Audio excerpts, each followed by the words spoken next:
धन्यवाद। और इसी के साथ मेरा पहला सवाल यही है कि नसों में ब्लॉकेज हो जाते हैं, दर्द हो जाता है, तो क्या है ये पूरा मामला?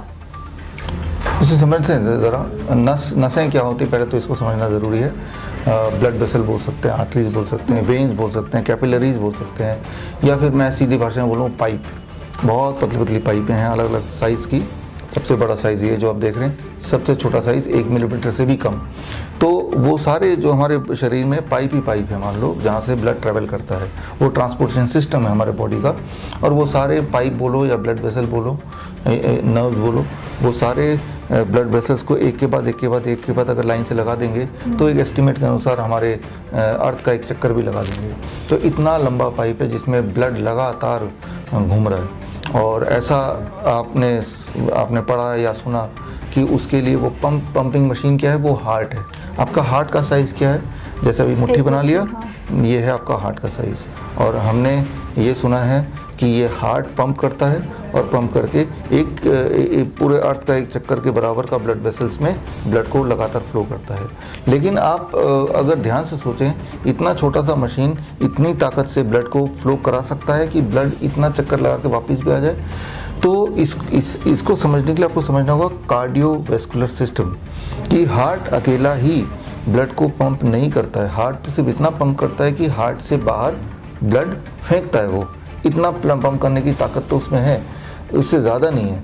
तो बाकी जो सर्कुलेशन कैसे होता है? बाकी सर्कुलेशन होता है जो ब्लड वेसल जिसकी हम बात कर रहे हैं, वो जो नसें जिसकी हम बात कर रहे हैं, कार्डियोवैस्कुलर सिस्टम। हाँ, वो जो ब्लड वेसल है, वो ब्लड वेसल ही स्क्वीज होते हैं, स्क्वीजिंग एक्शन होता है। जैसे मान लो आप किसी टॉवल को निचोड़ते हैं, वो स्क्वीजिंग एक्शन होता है। वो स्क्वीजिंग एक्शन से ब्लड आगे जाता रहता है, राइट। और जैसे हार्ट में 4 वॉल्व होते हैं, राइट, पूरे बॉडी में हर थोड़ी दूर बाद ब्लड वेसल्स में वॉल्व्स होते हैं, वो ब्लड को कंट्रोल करते हैं, ब्लड के फ्लो को कंट्रोल करते हैं। जिस तरह से आपके रोड में ट्रैफिक लाइट्स होते हैं थोड़ी दूर बाद, जो ट्रैफिक को कंट्रोल करते हैं, कहाँ से ट्रैफिक आना है, कहाँ पे ट्रैफिक रोकना है, ये सारी सिस्टम कंट्रोल होता है। क्यों होता है? ताकि एक्सीडेंट ना हो जाए, इसीलिए होता है।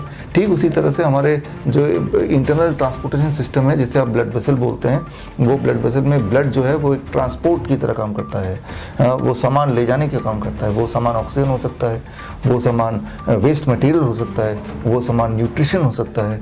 वो ट्रांसपोर्टेशन सिस्टम है। उस ट्रांसपोर्टेशन सिस्टम से बॉडी के एक सेल तक वो सामान पहुंचता है, जो न्यूट्रिशन है, ऑक्सीजन है, जिसकी ज़रूरत है, या इम्यूनिटी है, वो सब पहुंचता है। तो ये हमारे बॉडी का ट्रांसपोर्टेशन सिस्टम है। जिस तरह से हमारे यहाँ पे आपके शहर में रोड है, जिस रोड में चल के आप यहाँ तक पहुँचे, मेरा घर इधर है, आपका घर कहीं और है, बीच में अगर ट्रांसपोर्टेशन सिस्टम ही ना हो तो आप यहाँ तक नहीं पहुँचते।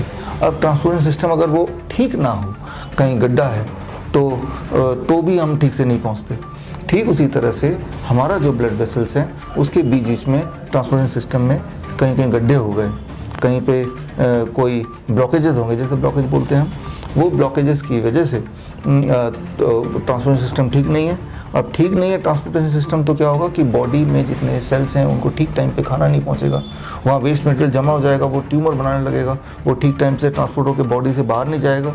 तो जहाँ खाने के अभाव में या फिर वेस्ट मटेरियल का ट्रांसपोर्ट नहीं होने की वजह से, ट्यूमरस ग्रोथ की वजह से, अब वहाँ फिर दर्द का एहसास होगा, जो आप बोल रहे हैं, पेन, जिसे हम बोलते हैं बीमारी, डिजीज़, राइट। फिर बोलते हैं हम बीमार पड़ गए, हमें तो ट्यूमर हो गए, हमें तो दर्द हो रहा है, पेन हो रहे हैं, इन्फ्लेमेशन हो रहा है, घाव हो रहा है, पस आ रहा है। ये सारी चीज़ तब शुरू होती है। तो ठीक उसी तरह से जैसे आपके शहर का ट्रांसपोर्टेशन सिस्टम है, एक बार तो ठीक बन के आ जाता है, लेकिन उसके बाद उसका मेंटेनेंस ठीक से ना हो, कहीं पे गड्ढा है, कहीं पे गंद है, तो तब या फिर भीड़ ज़्यादा हो, तब भी आपका जो ट्रांसपोर्टेशन है स्लो हो जाता है।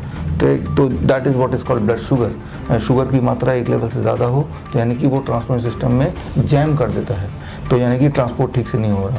तो ये ब्लड वेसल्स क्या हैं, वो आपके बॉडी का ट्रांसपोर्टेशन सिस्टम है। और आपके सवाल कि दर्द क्यों होता है, वो ट्रांसपोर्टेशन सिस्टम में कहीं ना कहीं गड्ढे खुद गए, या कहीं ना कहीं ब्लॉकेजेस आ गए, जिसे हम बोल सकते हैं ब्लॉकेज, या फिर इन्फ्लेमेशन आ गया, घाव आ गया, जिसकी वजह से आपको दर्द का एहसास होता है, पेन का एहसास होता है, ट्यूमरस ग्रोथ का एहसास होता है। तो जितनी सारी बीमारियां आप जानते हैं, चाहे वो हार्ट डिजीज़ हो, चाहे वो कैंसर हो, उसका जो बेसिक अगर आप कॉज देखें, वो आपका जो बेसिक ट्रांसपोर्टेशन सिस्टम सिस्टम है, उस ट्रांसपोर्टेशन सिस्टम में कहीं ना कहीं कुछ इस तरह की खराबी आ गई। वही जो अगला सवाल है मेरा, आखिरी भी समझ लीजिएगा कि इसका सोल्यूशन क्या है फिर? इसका सोल्यूशन ये है कि पहले तो ये है कि भाई आपसे अगर मैं पूछूं कि रोड तो ठीक से ही बना के दिया था म्यूनिसिपल कॉरपोरेशन ने, तो उसके बाद रोड टूट गया, तो सोल्यूशन क्या है? वो सोल्यूशन तो ये है कि रोड को मेंटेन करते रहा जाए, जैसे जैसे टूटता जाए, टूटेगा ही जब गाड़ियाँ जाएंगी, साथ ही साथ मेंटेनेंस भी उसी स्पीड से हो, ताकि यहाँ तो टूटता जा रहा है, मेंटेन नहीं हो रहा, टूटता जा रहा है, मेंटेन नहीं हो रहा। तो बॉडी में भी ऐसे ही करना पड़ेगा। बॉडी की जो मेंटेनेंस डिपार्टमेंट है, वो डिपार्टमेंट को हमें ज़्यादा एक्टिव करना पड़ेगा। इसका मतलब वो डिपार्टमेंट अपना काम नहीं कर रहा है। बॉडी में भी सेल्स और ट्रांसपोर्टेशन सिस्टम घिसता है, जिस तरह से रोडवेज घिसता है। जितना नया आ जाए रोडवेज, हमेशा नया नहीं रहने वाला है, लगातार उसको मेंटेन करना पड़ता है। जहाँ जहाँ कुछ शहर में, कुछ देश के बड़े बड़े देशों के शहर में आप कभी भी जाएंगे तो रोड सारे बिल्कुल अच्छे मिलेंगे। क्यों? क्योंकि लगातार मेंटेनेंस का काम चलता है, राइट। तो यानी कि बॉडी का मेंटेनेंस डिपार्टमेंट कौन है? बॉडी का मेंटेनेंस डिपार्टमेंट है, इसका नाम है नाइट्रिक ऑक्साइड, जिसे बोलते हैं NO, nitric oxide. Nitric oxide से जुड़े हुए कई लगभग 4 नोबेल प्राइज मिल चुके हैं। यानी कि पूरे बॉडी में जितने सारे केमिकल रिएक्शंस होते हैं, जितने सारे केमिकल बनाता है, उनमें से एक महत्वपूर्ण केमिकल है नाइट्रिक ऑक्साइड।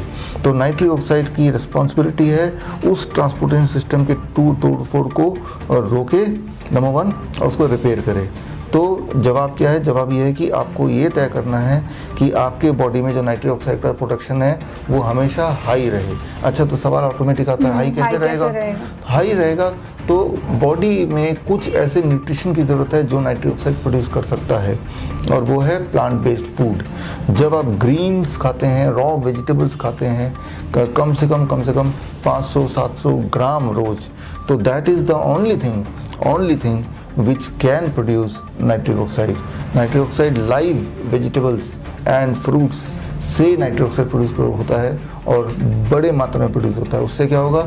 जहाँ जहाँ ब्लॉकेज है, फॉर एग्जांपल जो एंजाइना के पेशेंट हैं, हार्ट डिजीज़ के, वो चलते हैं तो दर्द होता है। घुटनों के पेशेंट हैं, चलते हैं तो घुटनों में दर्द होता है, अलग अलग जगह पे दर्द हो रहा है। लेकिन जितने सारे दर्द आप जानते हैं, वो सारे दर्द का अगर आप बॉटम लाइन ले लें, वो बॉटम लाइन एक ही है कि उस वाले नसों में, उस वाले ब्लड वेसल्स में कहीं ना कहीं घाव है या कहीं ना कहीं ब्लॉकेज है। मतलब कहीं ना कहीं या तो गड्ढा है या कहीं ना कहीं कुछ ना कुछ वहाँ पे अटका हुआ है, यही है। तो उसको हटाना है। उसको हटाने के लिए वही मैंने बताया कि आप जब पूरे दिन भर में एक अच्छा खासा amount, that is about 70% of the food is in the form of raw vegetable and fruit, तो क्या होगा कि बॉडी की नाइट्रिक ऑक्साइड प्रोडक्शन बढ़ जाएगा। यानी कि बॉडी का जो मेंटेनेंस डिपार्टमेंट वो एक्टिव हो जाएगा। और वो maintenance department nitric oxide body कहाँ प्रोड्यूस करता है? ये ब्लड वेसल जो है, ब्लड वेसल का जो इनर लेयर है, जिसे बोलते हैं एंडोथीलियम लेयर, इस एंडोथीलियम लेयर में नाइट्रिक ऑक्साइड प्रोड्यूस होता है। तो वो प्रोड्यूस होते ही क्या करेगा? जहाँ जहाँ गड्ढे खुद गए हैं या जहाँ जहाँ ब्लॉकेज है, वो साथ साथ रिपेयर होने लगेगा। आपको कैसे पता चलेगा कि ठीक हो रहा है? आपका दर्द कम होने लगेगा, एनर्जी बढ़ जाएगी, समझ आ जाएगा कि भाई सब रिपेयर चालू हो गया।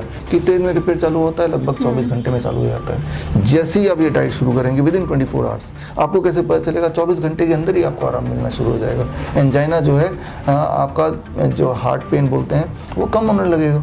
यानी कि बड़ी तेज़ी से काम शुरू हो गया है मेंटेनेंस डिपार्टमेंट का। ये काम जो मेंटेनेंस डिपार्टमेंट का, वो जीवन भर चलना चाहिए, क्योंकि कोई सड़क कितनी मजबूत क्यों ना हो, जैसे मेंटेनेंस खत्म होता है, अल्टीमेटली वो टूट के खराब ही होना है। तो maintenance is a life long process, is a continuous process of the body.